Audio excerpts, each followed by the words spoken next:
Cubicle Chick on the Cubicle Chick YouTube channel. And since my last video was so successful about the 7 ways that I utilize to make money on my blog, I thought I'd stay with that topic of blogging since a lot of people are looking for information about how they can make blogging their business and their full-time job. And but I was going to switch gears a little bit because I did receive a few emails on how I develop original content for my blog. So I wanted to make that my next topic. Now, the thing about blogging is you do have to, of course, update your blog on a pretty consistent and regular basis, and you need to develop content for your blog. Now, if you are a political blogger or you're a news blogger or a sports blogger, that may be pretty easy because there's constant stories going on during the day. There's constant things for you to write about. But if you're a lifestyle blogger or a beauty blogger or some type of other blogger where there's not constant news or constant things happening in the media, it may be a little bit harder for you to develop content. So this is geared towards people who may be having a little bit of trouble developing content or just want to know some ways in which they can utilize to develop content for their blog and for their brands. The first way that I create content is basically creating my own voice. The Cubicle Chick from day one has been very heavily branded. It's been very heavily about lifestyle, about work, about juggling, your office life, your family, your children, and having a social life as well. So I tend to stick to those topics just because that's basically what my site's about. So I've developed my voice. So I constantly know what to talk about because, my blog is branded. My voice is very prevalent on the blog, and it kind of makes it easier for me to come up with original content. The second way is to spin a story your very own way. There are millions upon millions upon millions of blogs out there. And the thing is, how do you make your blog stand out amongst everyone else? So you're the person that's getting the page impressions. So you're the one that's getting the money for the ad revenue because everyone's coming to your blog. So I'm going to use an example. Let's say that you're a beauty blogger and Urban Decay has just come out with a brand new line of eyeshadow. And every beauty blogger has received the press release. Every beauty blogger knows that this is coming out. And some people have, advanced, copies of the eye palette for their review. And so you are a beauty blogger and you want to report on this, but you don't want to report on it in the same way that everybody else is. So you spin a story your way. You've instead of maybe just blogging about the eye palette and these are the colors and look at this, you might want to do a video.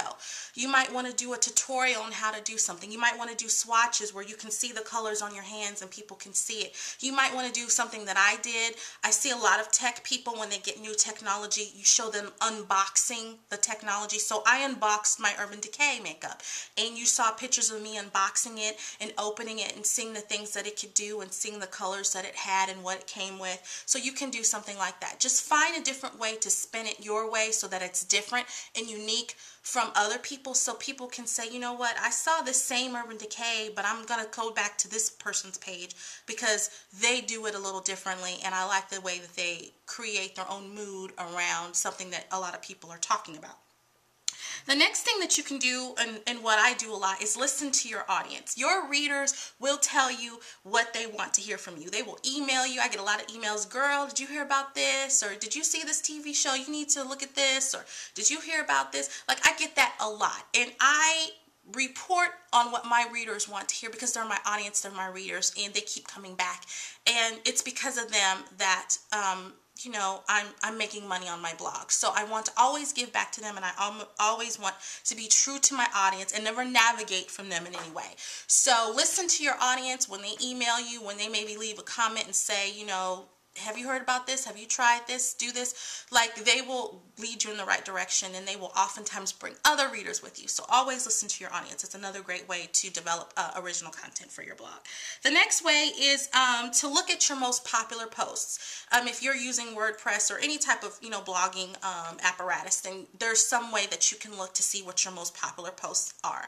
Your most popular posts, I mean, as far as comments, as far as page views, as far as retweets, and Facebook shares, and things of that nature, you can see what are your most popular blog posts. And if you see that you're talking about a specific topic, or talking about a specific person, or talking about a specific event was very popular and got a lot of page views and a lot of buzz, and you want to not necessarily recreate that same blog post, but you want to stick to that. So let's say, you know, you talked about Jersey Shore on your blog, and you just got a lot of page views and a lot of comments and retweets and Facebook shares off of talking about Jersey Shore. You might want to continue that and talk about another reality TV show. You might want to start talking about Brandy and Ray J show, or you might want to start talking about the Basketball Wives or Football Wives, or whatever wives that is out now, or the Real Housewives, whatever it is.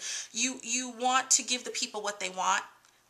Sometimes I'll have to be honest, giving what the people what they want isn't always what I want, but they read my blog, and something happened when they read that blog post that made them want to share it, so, and, you know, make it popular. So I always say, you know, look at your most popular posts and try to do some posts similar to that.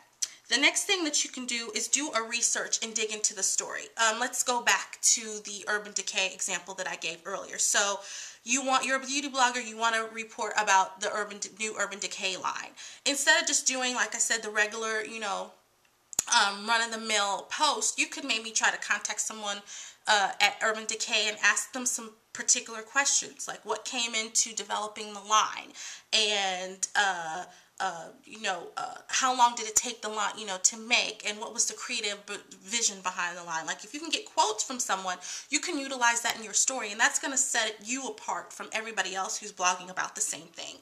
So doing your research and maybe digging a little for more information that's not exactly right there in the press release will get you a long way as well.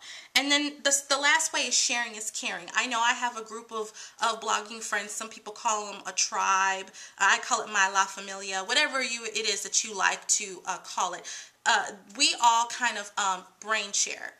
We all give each other information and suggestions on blog posts. I know I have one particular blogger friend. I'm always giving her great information, you know, that she can use on her blog, and great topics, and she uses that. And then she'll in turn give me some information, and I can use it as well, and some tips. Because sometimes when we're looking at our blog, we only see it the way we see it. But when you have another set of eyes that can kind of steer you, like, have you ever thought about blogging about this? Or you ever thought about writing this? I think your readers would like that. Then when you have that type of insight and you utilize it, it could be a good thing. So those are the ways that I develop original content for your blog. I'm sure those aren't the only ways. I just wanted to let you know the top 6 ways that I do. If you have any other questions about blogging or any other topics that you would like me to cover in this series, please email me at mail@thecubiclechick.com, and I'll see you next time.